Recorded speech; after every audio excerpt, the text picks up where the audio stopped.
প্রিয় দর্শক, স্বাগত জানাচ্ছি সারাদিনের সংবাদে প্রতিদিনের আয়োজন রাত 11টার শীর্ষ সংবাদে। সারা বিশ্বের গুরুত্বপূর্ণ সব সংবাদের শিরোনাম জেনে নিন শুরুতেই। কাশ্মীরে হামলায় জড়িত দাবি পাকিস্তানি গণমাধ্যমের। অন্যদিকে ভারত পাকিস্তান সীমান্তে টানা অষ্টম রাতেও গোলাগুলি।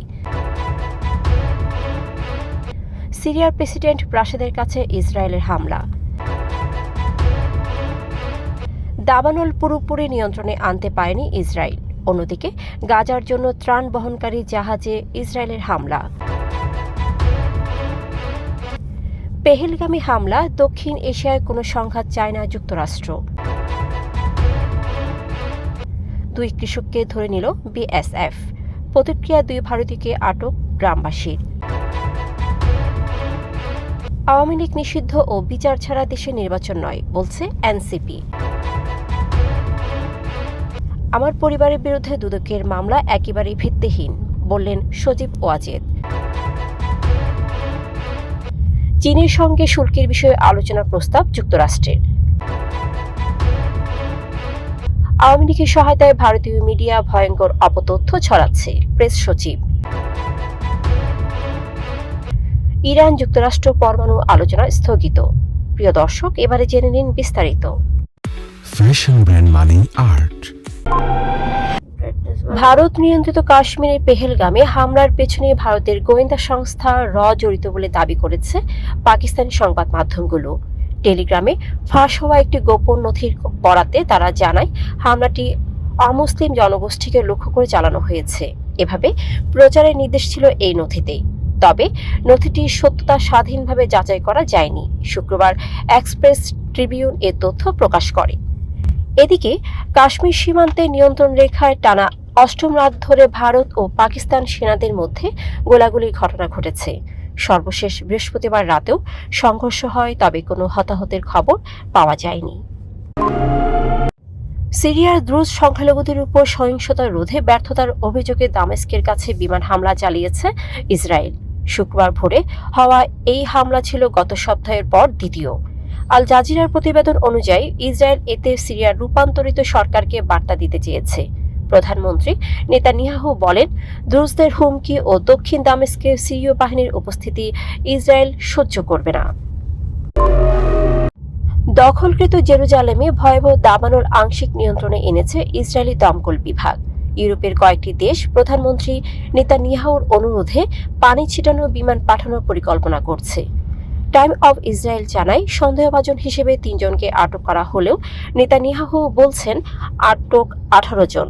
150টি দমকল ও 12টি বিমান আগুন নিয়ন্ত্রণে কাজ করছে। অন্যদিকে গাজায় ত্রাণ বহনকারী এনজিও ফ্রিডম ফ্লোটিলা ফাউন্ডেশনের একটি জাহাজ ড্রোন হামলা চালিয়েছে ইসরায়েলি সেনাবাহিনী। বৃহস্পতিবার রাত 12টার দিকে মাল্টার আন্তর্জাতিক সমুদ্রসীমায় এ হামলা ঘটে। যুদ্ধবিধ্বস্ত গাজা ফিলিস্তিনিদের জন্য খাদ্য, ওষুধ ও নিত্য প্রয়োজনীয় পণ্য বহন করছিল জাহাজটি। হামলায় কেউ হতাহত হয়নি বলে জানায় ফাউন্ডেশন। কাশ্মীরে পেহেলগামের হামলার পর ভারত পাকিস্তান উত্তেজনা চরমে উঠেছে এবং সামরিক সংঘাতের আশঙ্কা বাড়ছে। গোয়েন্দা তথ্য অনুযায়ী ভারত পাকিস্তানি হামলা চালাতে পারে বলে আশঙ্কা রয়েছে। এ পরিস্থিতিতে বৃহত্তর সংঘাত এড়াতে ভারতকে সতর্ক করেছে যুক্তরাষ্ট্র। মার্কিন ভাইস প্রেসিডেন্ট জেডি ভ্যান্স জানিয়েছেন, দক্ষিণ এশিয়ায় আর কোনো বড় সংঘাত দেখতে চায় না যুক্তরাষ্ট্র। দিনাজপুরের বিরলের ধর্মজুন সীমান্তে বিএসএফ মাসুদ ও এনামুল নামের 2 বাংলাদেশি কৃষককে ধরে নিয়ে গেলে বিক্ষুব্ধ গ্রামবাসী পাল্টা প্রতিক্রিয়ায় 2 ভারতীয় নাগরিককে আটক করে। শুক্রবার বেলা 11:30টার দিকে 320 মেইন পিলারের সাব পিলার 10-এর কাছে এ ঘটনা ঘটে। তবে আটক ভারতীয়দের পরিচয় জানা যায়নি। ধর্মপুর ইউনিয়নের চেয়ারম্যান নূর ইসলাম এ তথ্য নিশ্চিত করেছেন। আওয়ামী লীগের রাজনীতি নিষিদ্ধ ও বিচার ছাড়া দেশে কোনো নির্বাচন হতে দেওয়া হবে না বলে জানিয়েছেন জাতীয় নাগরিক পার্টির নেতারা। শুক্রবার রাজধানীর বায়তুল মোকাররমে আওয়ামী নিষিদ্ধের ও বিচারের দাবিতে বিক্ষোভ সমাবেশে এসব কথা বলেন তারা। এনসিপির যুগ্ম সদস্য সচিব তাহসিন রিয়াজ বলেন, আওয়ামী লীগের রাজনীতি ছুঁড়ে ফেলে দিতে হবে, না হলে কেউ শান্তিতে থাকতে পারব না। বাংলার জমিনে আওয়ামী লীগের কোনো স্থান নেই। যুগ্ম মুখ্য সমন্বয়ক তরিকুল ইসলাম বলেন, আগে বিচার, এরপর সংস্কার, তারপর নির্বাচন। আওয়ামী লীগ নিষিদ্ধে টালবাহানা মেনে নেওয়া হবে না। বাংলাদেশের ক্ষমতাচ্যুত সাবেক প্রধানমন্ত্রী শেখ হাসিনার ছেলে সজীব ওয়াজেদ জয় বলেছেন, পূর্বাচল নিউ টাউন প্রকল্পে জমি বরাদ্দ নিয়ে তার পরিবারের বিরুদ্ধে দুর্নীতি দমন কমিশনের মামলাগুলো একেবারে ভিত্তিহীন, পুরোপুরি রাজনৈতিক উদ্দেশ্য প্রণোদিত এবং অপপ্রচারের অংশ। শুক্রবার সামাজিক যোগাযোগ মাধ্যমে ফেসবুকে তার ভেরিফাইড পেজের এক পোস্টে তিনি এ দাবি করেন।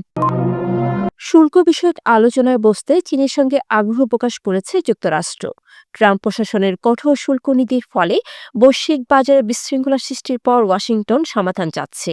চীনের রাষ্ট্রীয় সম্প্রচার সংস্থা সিসিটিভির সহযোগী প্রতিষ্ঠান ইউওয়ান তান্তিয়ান জানিয়েছে, যুক্তরাষ্ট্র এখন চীনের সঙ্গে বহুমুখী চ্যানেলের মাধ্যমে আলোচনায় বসতে আগ্রহী এবং তারা উদ্বিগ্ন পক্ষ হিসেবে পরিচিত।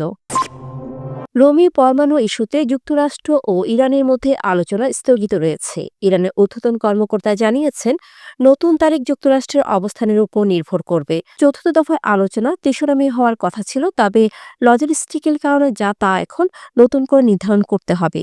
যুক্তরাষ্ট্রের নিষেধাজ্ঞা কূটনীতিক আলোচনায় সহায়ক নয় বলেও মন্তব্য করেছেন তিনি।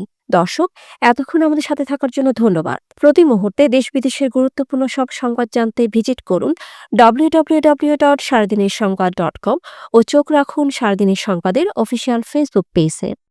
Fashion brand money art. Men's, ladies, and kids wear. Art. Be smart.